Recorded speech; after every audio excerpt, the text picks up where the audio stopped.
Bom, então boa tarde a todos. Meu nome é Amanda Furtado Brinhosa e meu projeto é intitulado Estruturação Automática de Laudos Médicos, utilizando processamento de linguagem natural e aprendizado de máquina para extração de informações clínicas. Eu inicio aqui fazendo então uma contextualização. A Portal Telemedicina é uma empresa que nasceu em 2013 com a missão de salvar vidas e garantir o acesso universal à medicina de qualidade. O meu projeto está no âmbito de telediagnóstico, mais especificamente das áreas de inteligência artificial e ciência de dados. Bom, dentro dessa área de atuação da empresa, então, um dos principais produtos hoje é um detector de achados médicos em imagem, que faz a detecção de dezenas de achados em diversas modalidades, desde eletrocardiografia, eletroencefalografia, mas aqui eu trago o exemplo, então, de uma radiografia. E aí vamos supor, então, que eu quero analisar nesse raio-x de tórax se esse paciente tem, por exemplo, cardiomegalia. Para isso, como esse detector é baseado em inteligência artificial e utiliza algoritmos supervisionados, para ele aprender a procurar os padrões de cardiomegalia na imagem, nós precisamos fornecer exemplos. Então, eu vou dar várias imagens e a indicação do que tem naquela imagem. Então, nesse caso aqui, eu quero ver cardiomegalia, né? Porém, seria inviável que a gente tivesse, por exemplo, um médico que olhasse milhares e milhares de exemplos e dissesse para a gente qual delas tem ou não cardiomegalia, né? Isso seria inviável tanto em termos de custo quanto em termos de tempo, uma vez que esse detector realmente precisa de milhares de exemplos. Para resolver esse problema, então, a gente hoje utiliza os laudos médicos já existentes para essas imagens. E aí, nesses laudos, a gente consegue extrair essas informações e aí a gente pode utilizá-las não somente para essa tarefa, mas também para outros estudos de Big Data, fazer correlação das informações dos pacientes e até mesmo depois validar o funcionamento desse detector de imagem, comparando o laudo da inteligência artificial com o laudo do médico. E aí, com relação a essa parte de extração das informações do texto, é que meu projeto realmente se trata. Bom, a primeira solução que foi feita para realizar essa tarefa foi um microserviço de estruturação de laudos com expressões regulares, que foi feito na disciplina de projeto integrador, juntamente com outros 2 colegas da graduação. E como que ele funciona, então? Bom, vamos supor que a gente tem esse laudo de raio-x aqui, né? O exame mostra cardiomegalia e consolidação. E aí eu quero, então, extrair a informação de cardiomegalia e consolidação. Bom, eu vou escrever, então, 2 expressões regulares, e essas expressões, o que elas fazem é detectar sequências de padrões de caracteres, né? Então, eu vou descrever uma regra para ela buscar no texto. E aí, aqui eu escrevi essas 2 expressões regulares e vou conseguir, então, extrair essas 2 informações desejadas. Aqui, esse código que aparece abaixo é o código SNOMED, que é uma padronização internacional de termos clínicos e termos em saúde, e aí a gente consegue, então, promover aí a interoperabilidade entre os meus sistemas, né? Fazer com que eles conversem entre si numa linguagem universal. Agora, vamos supor que eu tenho esse outro laudo médico aqui. E agora o médico escreveu cardiomegalia com acento. Quando eu passar pelas minhas expressões regulares, como eu não previ que o médico poderia escrever cardiomegalia com acento, eu não vou conseguir extrair essa informação. Assim sendo, alguns problemas dessa solução atual. Bom, como a gente já viu no exemplo anterior, ele é insensível à diferença nos padrões de escrita dos médicos. Então, se o médico escreve de uma maneira diferente do que eu coloquei lá na minha expressão regular, eu não vou detectar. E se eu não detecto aqui, eu vou passar exemplos errados para o meu detector de imagens, e aí isso vai ter consequências lá na frente em toda a plataforma de telediagnóstico. Além disso, essa solução atual não é escalável para outras modalidades, ou seja, quando eu tenho que fazer, por exemplo, agora, eu fiz tudo para radiografia, e agora eu vou fazer para eletrocardiografia, eu não consigo reaproveitar nada, eu tenho que reescrever todas as expressões regulares novamente. E, além disso, essa solução hoje exige muitos dados anotados por humanos para criar as expressões regulares. Ou seja, eu tenho que olhar uma diversidade de exemplos para tentar ver o máximo de padrões possíveis para conseguir escrever nessas expressões.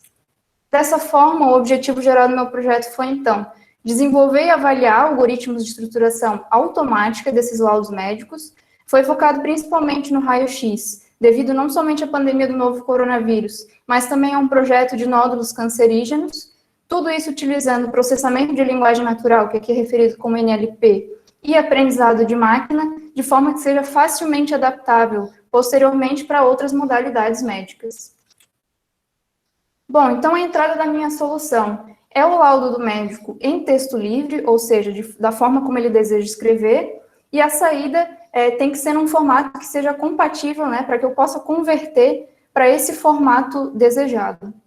Para isso, existem vários passos a serem realizados. Então, primeiramente é feito um bloco de pré-processamento dos dados, depois eu tenho, então, a formatação, né, específica para que a minha máquina entenda o que tem nesses textos.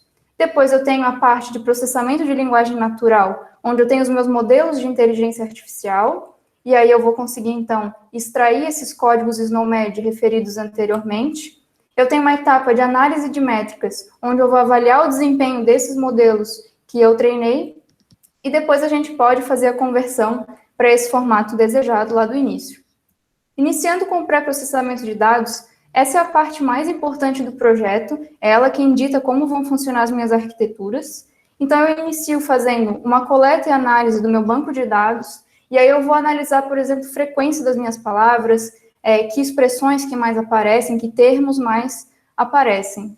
Depois a gente faz uma validação com o médico especialista dessas informações todas. Então, até aqui trouxe uma ilustração, né, que a gente faz uma entrevista, pergunta, cardiomegalia é relevante, consolidação é sinônimo de condensação, e tudo isso considerando que é muito importante a gente fazer essa etapa, porque os códigos SNOMED estão todos em inglês, e os nossos laudos médicos estão em português. Então, muitas vezes a tradução não é exatamente a mesma, ou às vezes a gente precisa buscar novas traduções para buscar esses códigos. E aí, por fim, eu faço, então, uma etapa de limpeza dos meus dados e formato eles mesmo de forma que as minhas arquiteturas consigam processar. Com relação à parte já do bloco seguinte, de NLP, eu tenho duas arquiteturas que eu escolhi baseado em artigos mais recentes. Então, a primeira delas é uma CRF baseada em features. Então, basicamente, é uma Conditional Random Fields, né? E ela é um modelo probabilístico baseado em uma abordagem condicional. Então, ela vai me dizer a probabilidade de uma sequência de labels, as labels são os códigos SNOMED, nesse caso, dada uma sequência de palavras. E as features significam, então, a característica das minhas palavras.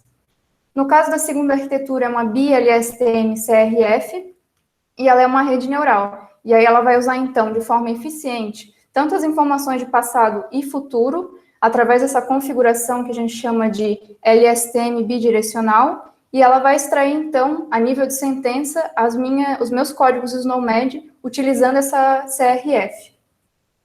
Para exemplificar, eu trouxe aqui as entradas de cada arquitetura.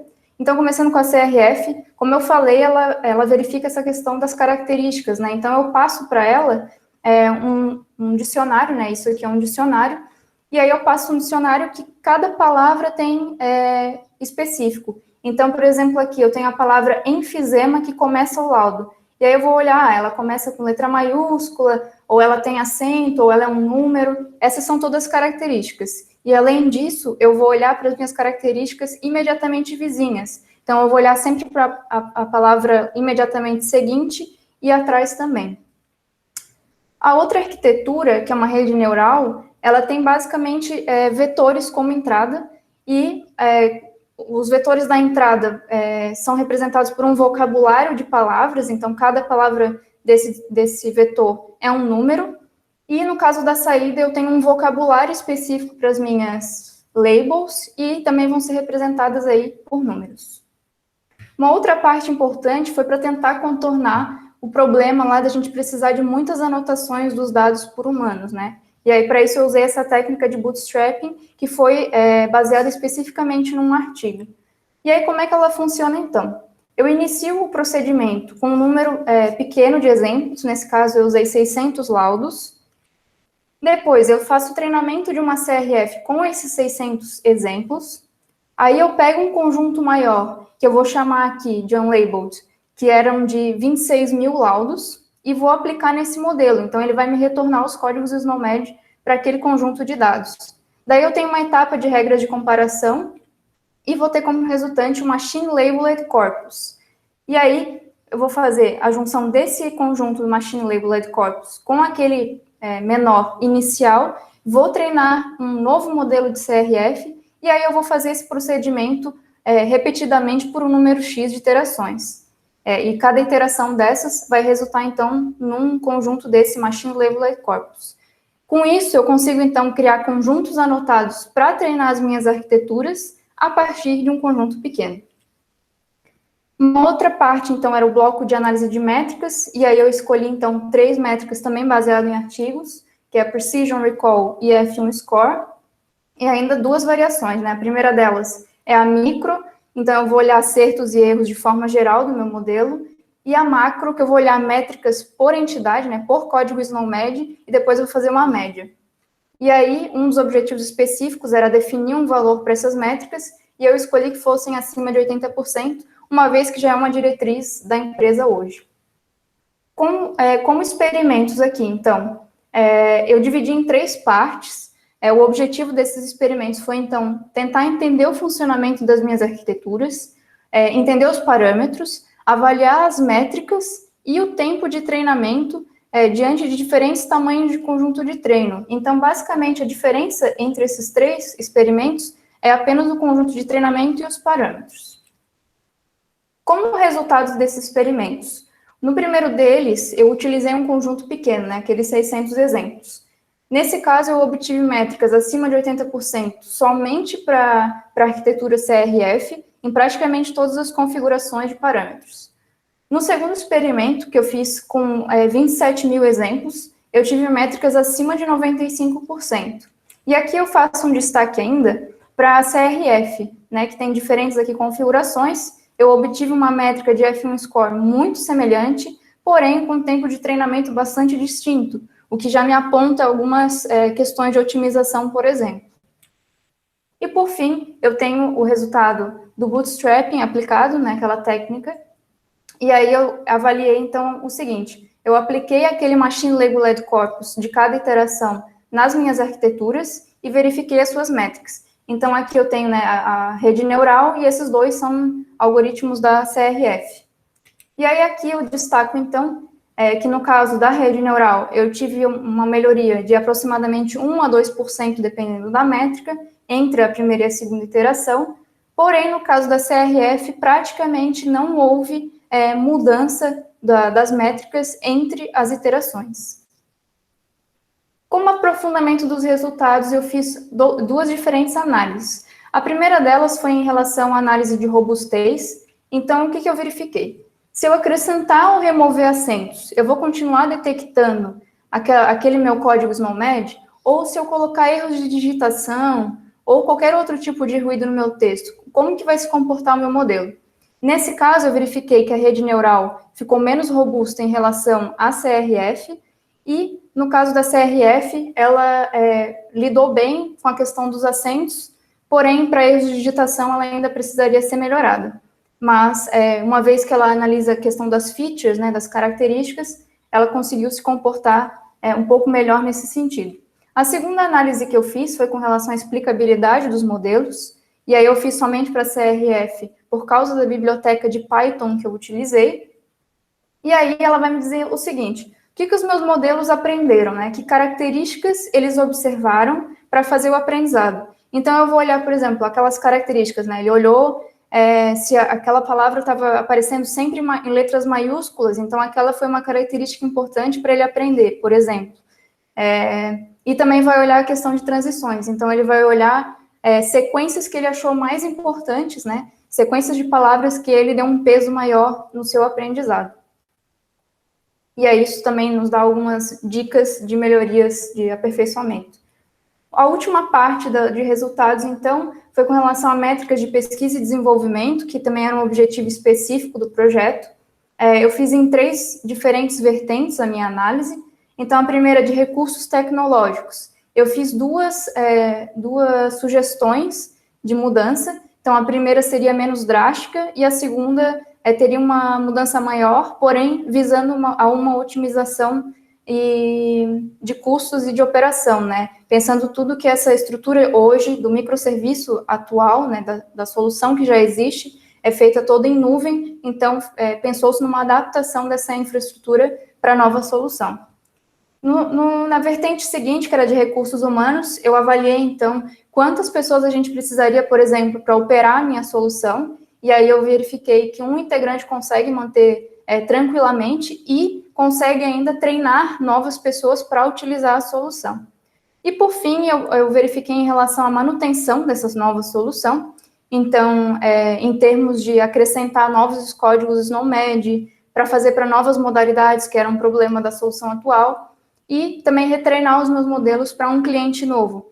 Então, em termos de manutenção, a solução é viável, uma vez que tudo eu fiz pensando em blocos que são automatizáveis, né, que eu consigo colocar numa estrutura bem definida e consigo reproduzir facilmente.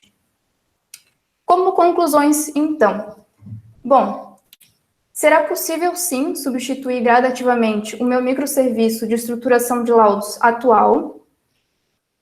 A solução é adaptável e escalável, justamente pensando, né, novamente que lá para as expressões regulares, a gente tinha que refazer tudo do zero para cada modalidade médica nova, né? E nessa solução, justamente por causa dessa questão que eu falei no slide anterior, de ter blocos muito bem definidos e um fluxo que é possível de ser automatizado, então a solução realmente é adaptável e escalável.